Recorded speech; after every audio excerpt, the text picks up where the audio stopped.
18ویں صدی کے جرمنی کی ایک بہت مشہور کہانی ہے۔ ایک اسکول کے استاد تھے جو اپنے کلاس کے بچوں سے کچھ دیر کے لیے نا بس جان چھڑانا چاہتے تھے۔ ہاں، یہ واقعہ تو ریاضی کی تاریخ میں کافی مشہور ہے۔ بالکل۔ تو انہوں نے کیا کیا کہ 10 سال کے بچوں کو ایک انتہائی طویل اور تھکا دینے والا کام دے دیا۔ انہوں نے کہا کہ 1 سے لے کر 100 تک جتنے بھی نمبر ہیں ان سب کو آپس میں جمع کرو۔ اور ظاہری بات ہے، استاد کا تو یہی خیال ہوگا کہ بچے کم سے کم 1 گھنٹہ تو اس جمع تفریق میں دماغ کھپائیں گے۔ بالکل یہی سوچا تھا انہوں نے، لیکن بے مشکل 10 سیکنڈ ہی گزرے ہوں گے کہ ایک بچہ اپنی سلیٹ لے کر استاد کی میز پر پہنچ گیا اور اس نے بالکل درست جواب لکھ کر سامنے رکھ دیا ہوگا۔ جی ہاں، اور وہ بچہ کوئی اور نہیں بلکہ تاریخ کے عظیم ترین ریاضی دانوں میں سے ایک کارل فریڈرک گاؤس تھا۔ ارے واہ، یہ واقعی ایک انتہائی دلچسپ اور سبق آموز واقعہ ہے۔ اور اس کہانی کا سب سے اہم پہلو یہ ہے نا کہ اس 10 سالہ بچے نے کوئی غیر معمولی ذہنی مشقت نہیں کی تھی، یعنی اس نے 1 کو 2 میں پھر 3 میں ایسے جمع نہیں کیا تھا۔ تو پھر اس نے کیا کیا تھا؟ اس نے دراصل گننے کے بجائے نمبروں کے اندر چھپے ہوئے ایک شاندار توازن کو دیکھ لیا تھا۔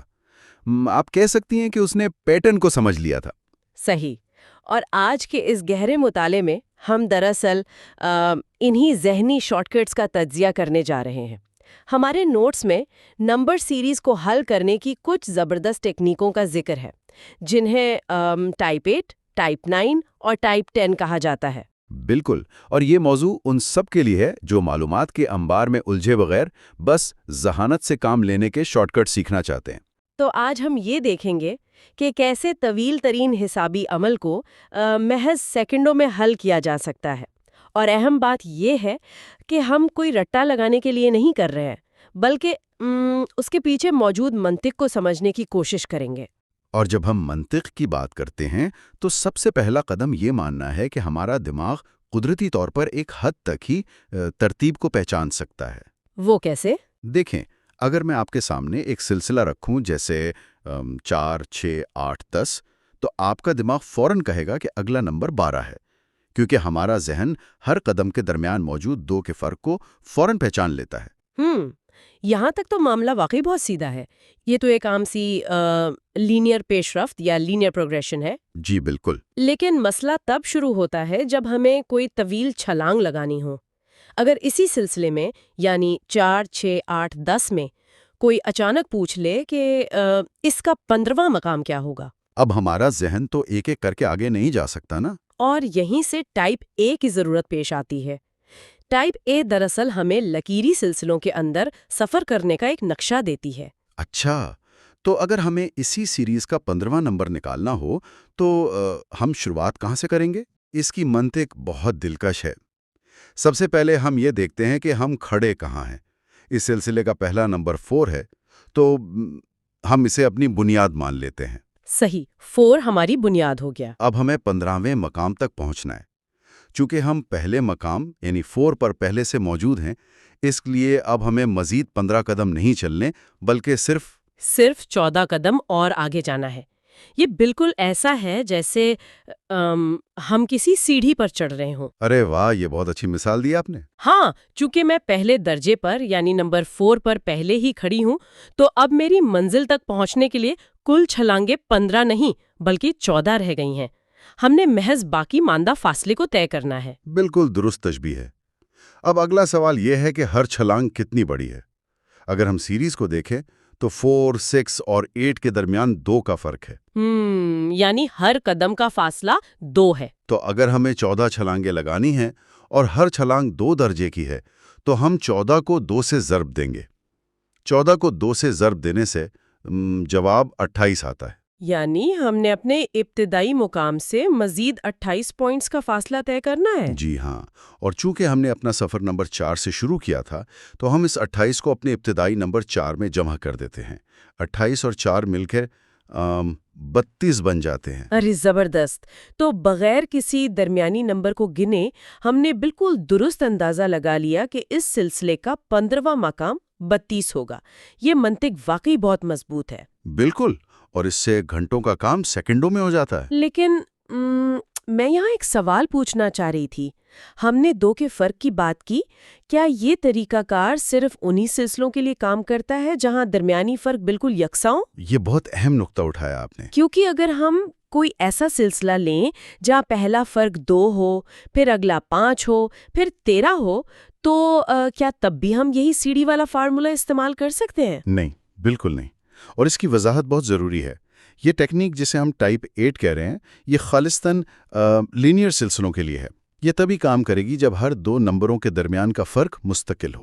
اچھا، یعنی فرق بدلنا نہیں چاہیے. جی، اگر فرق مسلسل بدل رہا ہے، جیسے فیبوناچی سیریز میں ہوتا ہے، تو وہاں یہ منطق کام نہیں آئے گی، کیونکہ وہاں ہر چھلانگ کی اونچائی مختلف ہو جاتی ہے. اس طریقے کی ساری طاقت ہی یکسانیت میں ہے. صحیح، یہ بات بالکل منطقی ہے.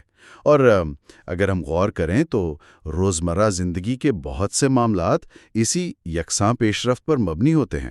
بالکل ایسا ہی ہے. فرض کریں کہ ایک فیکٹری ہر روز ایک مستقل تعداد میں گاڑیاں بناتی ہے، تو ہمیں 2 سال بعد کی کل پیداوار جاننے کے لیے ہر دن کا حساب لگانے کی ضرورت تو نہیں. ہم اسی لکیری منطق کو استعمال کر کے پیشن گوئی کر سکتے ہیں. جی، یہ محض ریاضی کی کوئی کتابی تکنیک نہیں ہے، بلکہ اعداد و شمار کو ماڈل کرنے کا ایک طریقہ ہے. کمپیوٹر سائنس میں اس کی اہمیت بہت زیادہ ہے. وہ کیسے؟ اگر آپ کمپیوٹر کو کہیں کہ وہ 1 سے لے کر 1 ارب تک گن کر جواب دے، تو وہ پروسیسنگ پاور لے گا. لیکن اس فارمولے سے وہ 1 اربویں مقام کا جواب 1 مائکرو سیکنڈ میں دے دے گا. وقت کی مکمل بچت.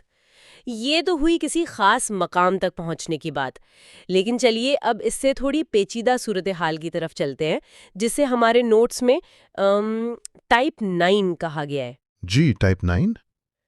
کسی ایک مقام کو تلاش کرنا تو ہم سمجھ گئے، لیکن اگر کوئی کہے کہ ایک بہت طویل سیریز کے تمام نمبروں کا مجموعہ نکالنا ہے، مثال کے طور پر 1 سے لے کر 100 تک جتنے بھی جفت اعداد ہیں یعنی ایون نمبرز، ان سب کو آپس میں جمع کرنا ہے.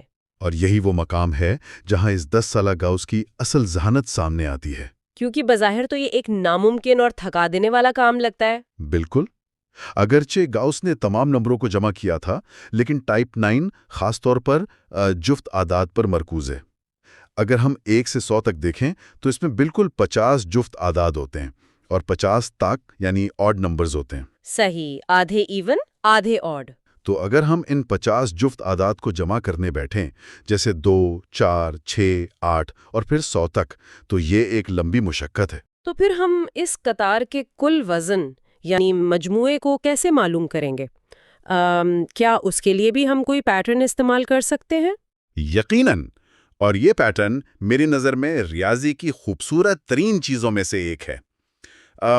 ہم اس پوری قطار کو بیچ میں سے موڑ دینے کا تصور کرتے ہیں. موڑ دینے کا؟ وہ کیسے؟ سب سے پہلے ہم اس سلسلے کا پہلا جفت عدد لیتے ہیں جو کہ 2 ہے، اور بالکل آخری جفت عدد جو کہ 100 ہے. ان دونوں کناروں والے نمبروں کو آپس میں جمع کریں تو 2 اور 100 مل کر بنے 102. ٹھیک ہے، ہم نے انتہائی کناروں سے ایک جوڑا بنایا جس کا وزن 102 ہے. اب ذرا تصور کریں کہ ہم قطار کے دونوں کناروں سے ایک ایک قدم اندر کی طرف آ رہے ہیں.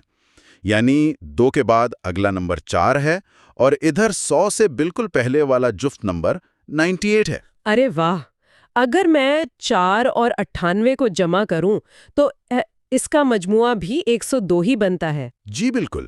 اور اگر اور اندر آئیں، 6 اور 96 کا مجموعہ بھی 102 ہے. یعنی ہر قدم پر جب ہم اندر کی طرف آتے ہیں تو مجموعہ برقرار رہتا ہے. 8 اور 94 بھی 102 بنائیں گے. یہ تو ایک کمال ہم آہنگی ہے. ہر جوڑے کا وزن بالکل برابر ہے. ایک طرف سے نمبر جتنا بڑا ہو رہا ہے، دوسری طرف سے اتنا ہی چھوٹا ہو رہا ہے، جس کی وجہ سے توازن قائم رہتا ہے. اب چونکہ کل جفت اعداد 50 ہیں اور ہم 2 کے جوڑے بنا رہے ہیں، تو کل کتنے جوڑے بنیں گے؟ ظاہر ہے 50 کا آدھا یعنی 25 جوڑے بنیں گے. بالکل. اب تصویر بالکل واضح ہو رہی ہے.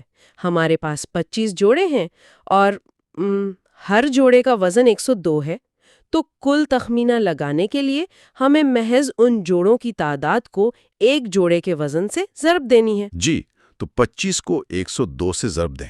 اگر میں 25 کو 102 سے ضرب دوں تو جواب آتا ہے 2550۔ اور اس پورے عمل میں آپ کو کسی بھی درمیانی نمبر کی فکر کرنے کی ضرورت ہی نہیں پڑی۔ یہ دراصل بکھری ہوئی معلومات کو ایک ترتیب میں دیکھنے کا طریقہ ہے۔ یہ واقعی دلکش ہے۔ یہ مجھے ساختمانی انجینئرنگ کی یاد دلاتا ہے، جہاں ایک پل کا وزن متوازن کرنے کے لیے دونوں سروں پر برابر کھمبے لگائے جاتے ہیں۔ ایک طرف کا دباؤ دوسری طرف کے کھچاؤ سے متوازن ہو جاتا ہے۔ جی ہاں، ریاضی میں بھی نمبر بالکل اسی طرح ایک دوسرے کا بوجھ اٹھا رہے ہیں، اور اسی لیے ان ٹیکنیکس کو سمجھنا ضروری ہے۔ بڑے پیمانے پر ڈیٹا بیس مینجمنٹ میں یا مالیاتی کمپنیاں لاکھوں ٹرانزیکشنز کا جائزہ لینے کے لیے ایک ایک رسید جمع نہیں کرتیں، وہ اسی طرح کے توازن پر کام کرنے والے الگوریدمز کا استعمال کرتی ہیں۔ بالکل۔ اب جب کہ ہم نے جفت اعداد کے اس خوبصورت توازن کو دیکھ لیا ہے تو ہمارے نوٹس کا اگلا حصہ ٹائپ 10 سامنے آتا ہے۔ جی ہاں، ٹائپ 10۔ تو میرے ذہن میں فوراً یہ سوال ابھرتا ہے کہ کیا طاق اعداد یعنی آڈ نمبرز بھی اتنے ہی منظم ہوتے ہیں؟ کیونکہ عام طور پر طاق اعداد کے بارے میں ایک تاثر ہوتا ہے کہ وہ شاید اتنے متوازن نہیں ہیں۔ 1، 3، 5، 7 ان میں بھی یہی ہم آہنگی موجود ہے؟ میں بتاتا ہوں، ریاضی کسی کے ساتھ تعصب نہیں برتتی۔ طاق اعداد کی ساخت بھی اتنی ہی خوبصورت اور قانون کے پابند ہے جتنا کہ جفت اعداد کی۔ تو ٹائپ 10 میں ہم طاق اعداد کا مجموعہ نکالتے ہیں؟ جی، اگر ہمیں 1 سے 100 تک کے تمام طاق اعداد کا مجموعہ معلوم کرنا ہو تو منطق تقریباً وہی رہتی ہے، بس نمبروں کے انتخاب میں معمولی سا فرق آتا ہے۔ تو پھر ہم 1 سے 100 کے درمیان طاق اعداد کا جوڑا کیسے بنائیں گے؟ ہم دوبارہ اسی قطار کے کناروں پر جائیں گے۔ یہاں سب سے پہلا طاق عدد 1 ہے۔ اب چونکہ 100 تو ایک جفت عدد ہے، اس لیے ہم اسے نہیں لے سکتے۔ صحیح۔ تو ہمیں 100 سے بالکل پہلے آنے والا آخری طاق عدد لینا ہوگا جو کہ 99 ہے۔ بالکل۔ تو ہم پہلے اور آخری طاق عدد کو آپس میں جوڑتے ہیں، یعنی 1 اور 99۔ ان کا مجموعہ بن گیا 100۔ ارے یہ تو پچھلے جوڑے یعنی 102 سے بھی زیادہ سیدھا اور راؤنڈ فگر ہے۔ اور اگر آپ ایک ایک قدم اندر آئیں تو 3 اور 97 کا مجموعہ بھی 100 ہے، 5 اور 95 بھی 100 بناتے ہیں۔ یہاں بھی توازن بالکل برقرار ہے۔ صحیح۔ اب چونکہ 1 سے 100 کے درمیان طاق اعداد کی کل تعداد بھی 50 ہی ہے، تو یہاں بھی 25 جوڑے ہی بنیں گے۔ ہم اس 100 کے مجموعے کو 25 جوڑوں سے ضرب دیتے ہیں تو جواب آتا ہے 2500۔ یہ جواب تو واقعی بہت تیزی سے سامنے آ گیا۔ اچھا، میں یہاں ایک تقابلی جائزہ لینا چاہ رہی تھی اور اس پر آپ کی رائے درکار ہے۔ جی ضرور پوچھیں۔ جب ہم نے ٹائپ 9 میں 50 جفت اعداد کو جمع کیا تھا تو جواب 2550 آیا تھا، اور اب ٹائپ 10 میں جب ہم نے طاق اعداد کو جمع کیا تو جواب 2500 آیا ہے۔ ان دونوں کے جوابات میں بالکل 50 کا فرق ہے۔ کیا یہ محض اتفاق ہے کہ اعداد کا فرق کل تعداد کے برابر ہے؟ میرا خیال ہے ریاضی میں اتفاقات جیسی کوئی چیز نہیں ہوتی۔ یہ وہ مقام ہے جہاں آپ کو ریاضی کی اصلی گہرائی نظر آتی ہے۔ یہ 50 کا فرق کوئی بے ترتیب عدد نہیں ہے۔ تو پھر اس کی وجہ کیا ہے؟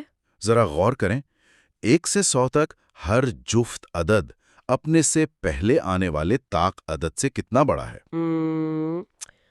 وہ بالکل ایک درجہ بڑا ہے، یعنی 2 1 سے ایک بڑا ہے اور 4 3 سے ایک بڑا ہے۔